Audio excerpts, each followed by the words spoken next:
আসসালামু আলাইকুম। আজকে আমি একটি পিঠার ভিডিও শেয়ার করব। হঠাৎ করে পিঠা খেতে ইচ্ছে করলো খুব, তো ঘরে যা আছে তাই দিয়ে আমি কিছু পিঠা বানিয়ে নিব। চলেন মূল ভিডিওটি দেখি। এখানে আমি কিছু চালের গুঁড়ো আর ময়দা মিক্স করে নিছি। দিয়ে দিলাম পরিমাণ মতো চিনি, দিয়ে দিব খাবারের বেকিং সোডা, দিয়ে দিব লবণ পরিমাণ মতো, আর একটা নারিকেলের অর্ধেকটা কুড়িয়ে নিচ্ছি। আপনার ঘরে এগুলো থাকলে আপনি ঝটপট অল্প সময়ের ভিতরে এই পিঠাটা বানিয়ে খাওয়া যায়। তা আমি এই পিঠাটা আজকে বানিয়ে নেব। এখন পানি দিয়ে আমি ভালো করে মেখে রেস্টে রেখে দেব 10 থেকে 15 মিনিট।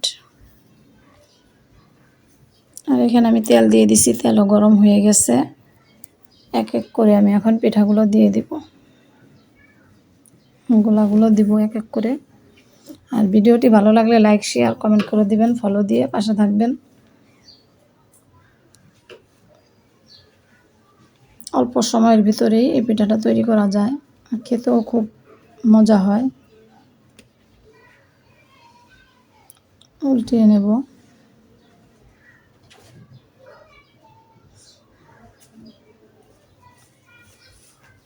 ভাজা প্রায় হয়ে গেছে, আর কোনো ঝামেলা নাই এই পিঠা বানাতে।